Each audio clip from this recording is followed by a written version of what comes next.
Now it's time for Inspirational Women, and my guest, Dr. Nicole Beurkens, a licensed clinical psychologist and board-certified nutritionist, specializing in evaluation and treatment of children with serious developmental and emotional health conditions. Today, we're going to look at one fairly major area, and that is screen time, digital devices, videos, TV, all those things, and discuss the effect and impacts these have on our young kids. Dr. Nicole Beurkens, good morning. It is so great to have you join us this morning. Good morning. Thank you for having me. I am just so thrilled, really, because our conversation about our kids and their development and how we can do the best that we can for them, because, of course, that is our goal, isn't it? To raise our kids to be the healthiest, most well-rounded individuals they can be. Absolutely. And, children don't come with instruction manuals. So as parents, we can use all the help we can get with that, right? Exactly. Yes. If that could somehow be created, an instruction manual, but that doesn't work because individual simply dictates that each one is different. Absolutely. I have 4 kids myself. Right now, they're ages 13 to 20, and it's amazing, even being raised in the same home, how different they can be. So, yes, parenting is absolutely an amazing series of joys and also challenges, for sure. And yet, that being said, there are some basics that we can count on that are going to be fundamentally good in terms of raising kids. I mean, there are no guarantees that come with this package, right? Right. Yeah. Well, I think, for sure, there are certain things that we know are really important for children, routines, good, solid, loving, caring relationships, good communication, all of those things are great. I think one of the biggest challenges that parents face right now in this day and age with raising kids is how to help them develop in a world of 24/7 connectedness to technology and the internet, right? And, talking about instruction manuals, this is something that, as a parent, I can't look to my parents to say, well, how did they do this? Because these things weren't around when we were growing up, right? And so it's one of the biggest things, in my work with parents and with families that they're coming in saying, help me understand how to manage this, how to help this be a healthy thing for my kids, because it is one of the new challenges that we're facing as parents. And that is the thing. It is so new. So every day it keeps evolving and changing. And yet, I guess it's been around long enough that there is some observation. And we can't say it's all bad. Neither are we going to say it's all really great. So you're looking to find this happy medium or a middle road to go on. Absolutely, because the reality is that technology does amazing things for us and in our lives, and it's here to stay, right? We're not going backwards in time where technology isn't going to be an integral part of our lives and of our kids' lives. So really our goal as parents needs to be instilling safe and healthy habits for kids around technology use so that they can grow up to be adults that can manage their use of devices and screen time in a healthy way, in a way that brings the good parts into their life without the potentially negative parts. And you're right, we do have quite a bit of research now showing us some of the dangers and just some of the things that we need to be concerned about as parents. And one of the things about technology and thinking that we need to, expose kids to it at a young age because it's going to be their reality, the truth of it is that it's not something that can't be learned, at some age further in from infancy. But with your experience, with your research and the work that you do as a psychologist, Dr. Beurkens, don't you find that there is a certain age, like those first few years, kids shouldn't be exposed to much of the screen time? That's exactly right, and that's what the American Academy of Pediatrics and other groups dedicated to child development and child safety really have been saying for a while, that while minimal exposure to technology, to devices, can be appropriate at young ages, depending on what they're doing. For example, an infant or a toddler using FaceTime with a parent to be able to talk to a grandparent. That's a great use of technology for a young kid to be able to access those family relationships. But where the dangers and the problems come in are when we have young children spending significant amounts of time in front of screens, whether that's watching television, doing things on a tablet, on a smartphone, on a computer, those kinds of things. We know from the research that those are not supportive of development at young ages. And so really, children under the age of 18 months, the recommendation is that they not have any time in front of those devices unless it's with a parent or a caregiver. So maybe it's watching a little program with them, or like I said, using FaceTime to connect with a family member. When we start talking about kids in the 2 to 4, 5-year-old kind of range, even here, we're looking at really minimizing their use, not more than an hour a day, and looking at high quality programs for them. And really how I talk about that with parents is, what are they doing on the devices? How engaged are they? Are they just passively consuming content? Are they doing some meaningful things? Are the programs that they're watching developmentally appropriate? Those are the kinds of things that we want to be thinking about, because absolutely the risks of overuse of screen time for kids that age are pretty significant. Everything from reduced cognitive and communication development to increased behavior problems, risk of ADHD, those kinds of things. So it's not something that we want to take lightly. We really want to think about how we can support development with these things, but that really means minimizing the role of devices in the lives of kids, particularly in the under 5 age group.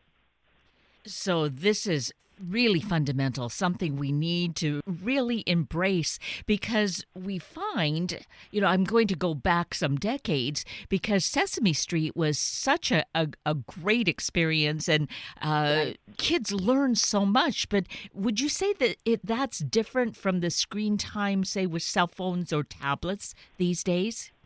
Yeah, that's a great point. I was actually talking with a colleague about that just yesterday, how, many of us who are parenting now, we grew up on programs like Sesame Street and Mr. Rogers and those kinds of things. And that kind of content is very different from much of what's out there for kids to consume now. For one thing, that content is slower paced. When we were watching Sesame Street or some of those kinds of programs, and there are studies that back this up, the pace of those programs was slower. So kids had time to take things in. They went deeper into content and topic areas and things like that. Whereas today, what the research is showing us is that a lot of the content that is on the television or online that is geared towards young children is extremely fast-paced. So it's them consuming, passively consuming a lot of really fast-paced images and sounds and things jumping around all the time and grabbing their attention over here and then over there, and not going deep into topics and content. And so it really has shifted, and that's really to the detriment of kids' brain development, because while they might be entertained in the moment, jumping around to one thing after another, that doesn't support good, healthy brain development. So there definitely is a difference between what used to be on TV, the kinds of things that we consumed growing up, and primarily what's out there now.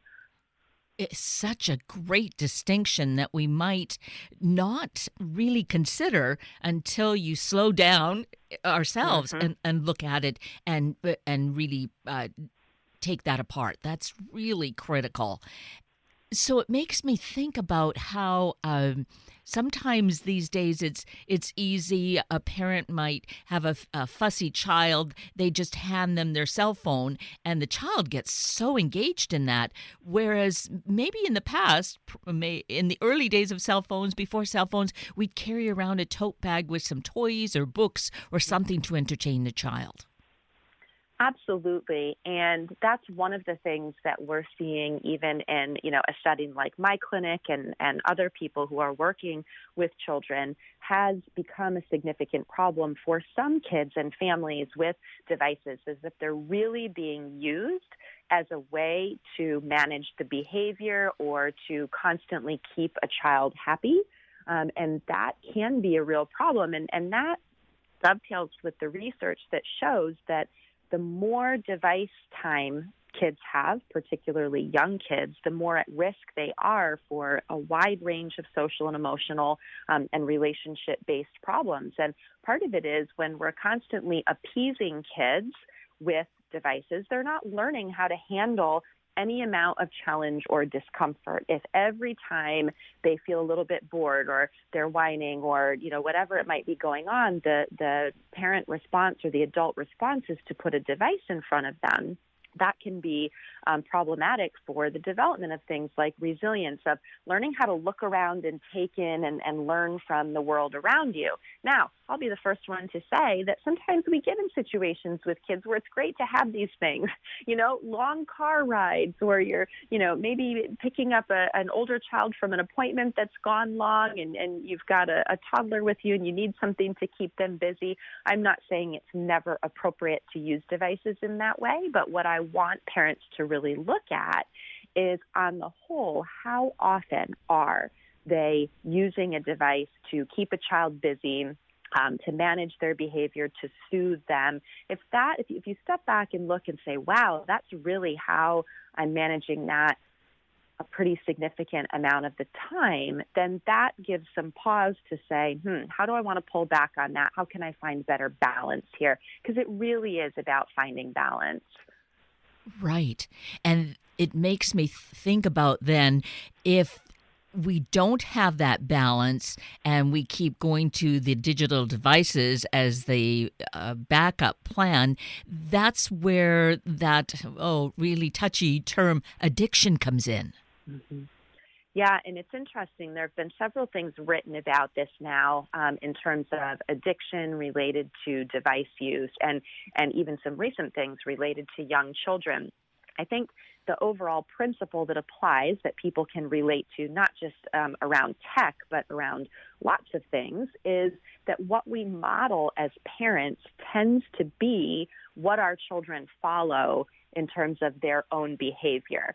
We can tell kids things, right? But Right. what they see us doing is a much more powerful example for them. And so one of the terms that has come about recently is the term secondhand, screen addiction or secondhand, exposure to these kinds of devices, secondhand screen time. And what that's really a play off of is the idea of secondhand smoking, where we know that children who grow up in homes where one or more adults are smokers, regardless of what the children are told about smoking, they're more likely to become smokers. And we're seeing that with screen behavior as well, that young children who grow up in homes where adults are maybe struggling to find balance with their own device use, and let's face it, a lot of us as adults struggle with that, right? It's not just a problem with kids, where they see parents constantly on devices, where a lot of the child's experience of interacting with their parents and other adults in their life is with devices present. They learn then that, this is a normal part of how people interact. This is normal part of life, and they tend to be children and then, growing into older kids and adults who overuse technology and develop this addictive component to it, which is all another reason, circling back to what you said about really young kids earlier, it's all another reason for us to be really aware, even with really young children, of the model that we're providing. Maybe you don't put your infant in front of lots of screens, but if their experience is that mommy or daddy's always on the phone or always doing this or that on devices constantly throughout the day, especially when they're spending time with the child, that becomes normal, and then kids will grow into patterns of overuse of devices and potentially addiction themselves. So it seems then as such a simple thing, and it really is.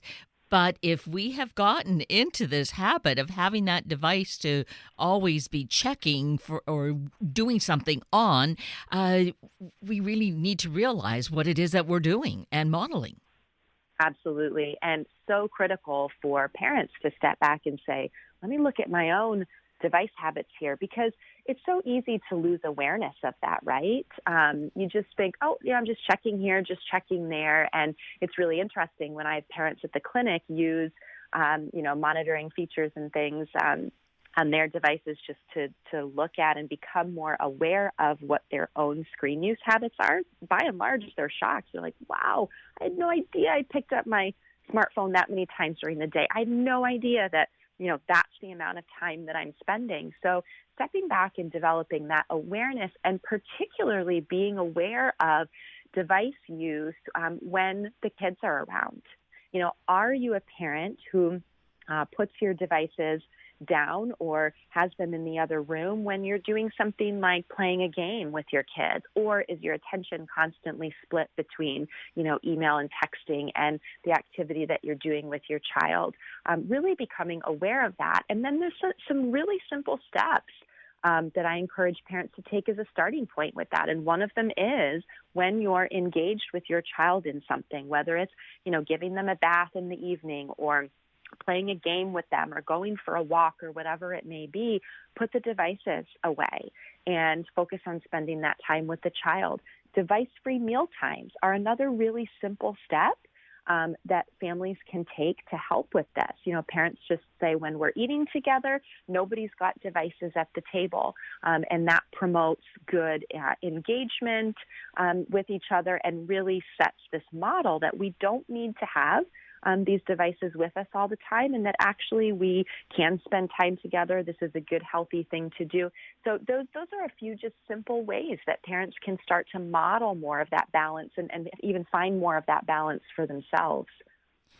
And it's so critical with us in terms of our kids and modeling for them. But I also think, just in general terms, I think of being around my elderly mother and how I'd just have the phone at the side, and it felt eventually disrespectful because she said, "Well, what are you doing? Why are you looking at that?" And it really was kind of a wake up call. Like, don't be spending so much time with that. Engage with the person, just as you are at the family table, engaging with each other.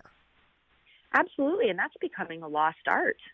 I work with a lot of teens and young adults at the clinic who really struggle with even the basics of social engagement, get really anxious about having face-to-face conversations, and a lot of that stems back to they have grown up in this environment where it's these, quick little texts and, nothing's face-to-face, and so they struggle with that. They struggle with being in the moment with another person, whether it's a grandparent or a peer.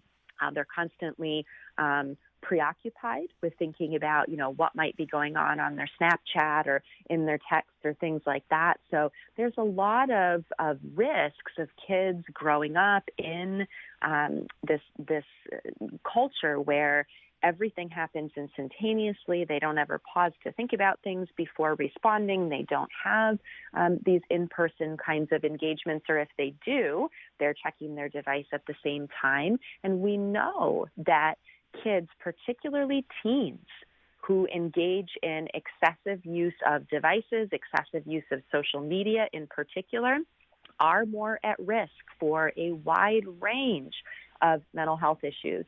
Anxiety, depression, suicidality, all of these kinds of things, the research is showing the risk of these types of problems increases the more time kids, particularly teens, young adults, are spending on these devices. So it's important for us to be aware of, and for parents to say, what steps can I take? What role do I need to be playing in helping my children grow up with a better relationship with these devices so that we minimize the risk of these problems as much as possible?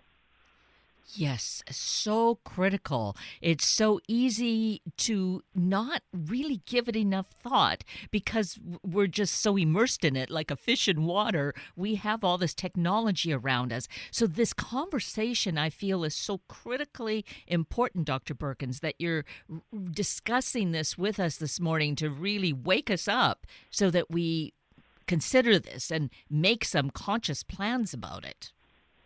Absolutely. The conscious planning is so important. A lot of times, again, because as parents, most of us, especially if we have older children now, didn't grow up with all of this in our own lives. So there's a lot of parents who are really unaware of what their children are being exposed to online. Many parents, that I work with, their child has apps on their devices that the parents never even looked at. They don't even know what kind of communication is going on there. So I like what you said about really being conscious about this and saying there are wonderful things about technology, and there are things that we need to not stick our head in the sand about and be aware of. And that's really where one of the primary roles of parents in this process is looking at what limits need to be set for kids depending on their age and their developmental level around things like amount of time spent on devices, the content that they're being exposed to, how they're using these devices.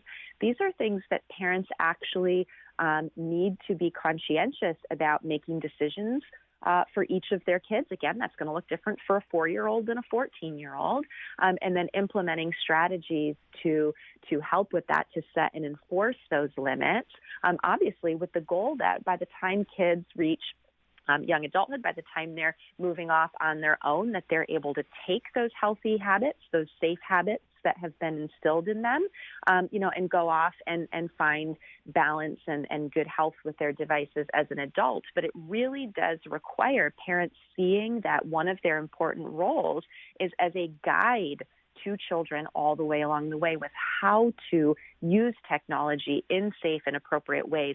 So those limits on times and content are really important. And we need to think about too. I think that's really an interesting term. Is secondary screen time when we have a movie playing or the news might be on, and we think the kids are just playing with their toys, realizing the impact that has. Yeah, absolutely. That modeling and that secondhand exposure, and realizing that even if the child's not engaged directly with it, they're so aware.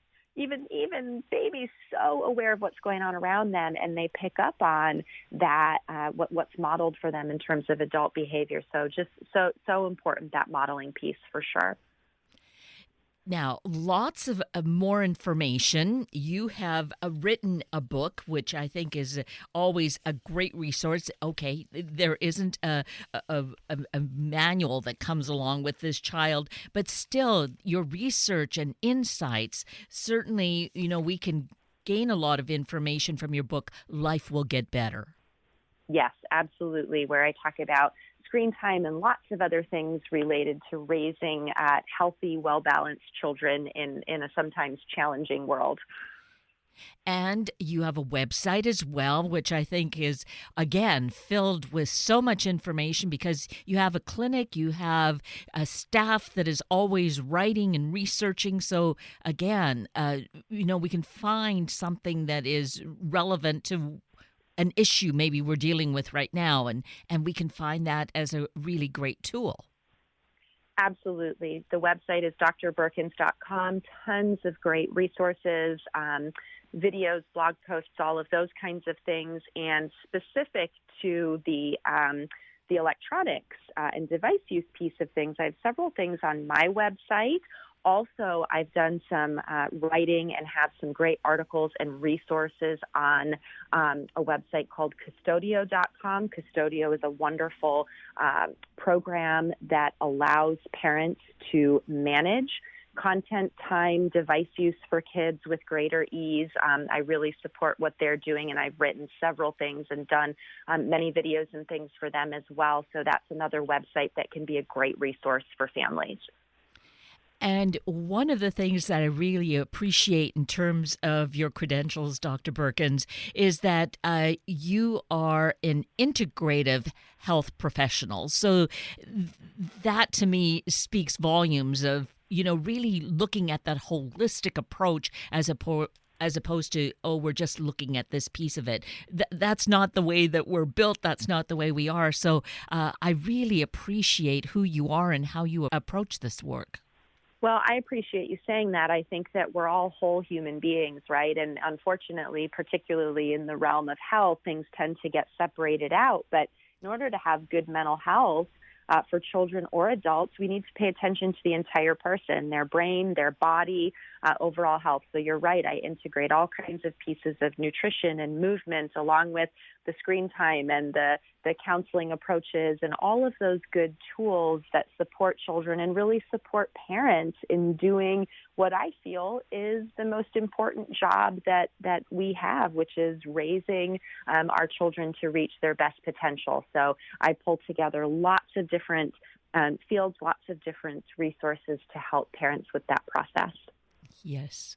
So while this infant arrived in the world without some kind of manual to guide us, I think really the work that you're doing, the resources that you have for us, Dr. Nicole Beurkens, are such a wealth of information and really great tools that we can find what we need or at least be guided towards what may help us in doing this important work that we've been really gifted with, is raising this child. Absolutely. I appreciate you saying that. Thank you. Well, it's been wonderful to have this conversation, really opening up our eyes if we haven't had them opened. If we have, then giving us some tools and some insights and encouragement as to how we might move better down this path. Thank you so much for having me on to talk about these things. It's been wonderful to spend the time with you. Thank you. This is Mandy Ringenberg with a Sunday morning shout out. This week's shout out goes to Washington Outdoor Women. Washington Outdoor Women is an education program by women for women. Their mission is to teach traditional outdoor skills to women and girls, and by doing so, prepare and encourage them to become good stewards of our natural resources. By developing a deep and satisfying connection with nature, understanding outdoor ethics, and growing personal confidence, women and girls become stewards of and advocates for our natural resources, ensuring that wildlife and wild places in Washington state will be here for future generations to enjoy. WOW, for short, holds numerous workshops for beginners and experienced members in specific activities, including one-day and weekend-long workshops. You can become skilled in many wilderness activities, including archery, freshwater and fly fishing, backpacking, waterfowling, shotgun, map and compass, survival skills, Dutch oven cooking, outdoor photography, and much more. Want to get the kids involved? There are workshops perfect for that too. The Pre-WOW workshops offer girls ages 8 to 13 years of age the opportunity to pique their interest in the outdoors, build their potential, and learn valuable skills along with an adult wilderness mentor. Women will connect with the younger generation and help guide them toward a deeper appreciation of wildlife and wilderness know-how. Skills offered at the workshops will include archery, camping, gear fixing, horseback riding, fire and shelter building, and more. Check out what kind of workshop you want to get involved in and sign up today. Donate or register online at washingtonoutdoorwomen.org. And with that, we are at the end of a very full hour of Inspirational Women with Dr. Nicole Beurkens and Sunday Morning Magazine with J.T. Williams and David McIntosh from Seattle Urban Academy. I'm Kate Daniels, your host, and I greatly appreciate your sharing this hour with me and these special guests. For details you might have missed or information you'd like to know, please just send me an email, kated@warm1069.com, and I'll get right back to you. Also, if you'd like to listen again or share these important stories with your family and friends, find the podcast on our Warm 1069 webpage. Click on the podcast tab and look for the show and guest names. I now wish you and your family a day of great awareness and commitment to helping all youth succeed in school for life. Have a week of the same, and then please plan to join me again next weekend for another hour of Sunday Morning Magazine and Inspirational Women on Warm 1069. Good morning.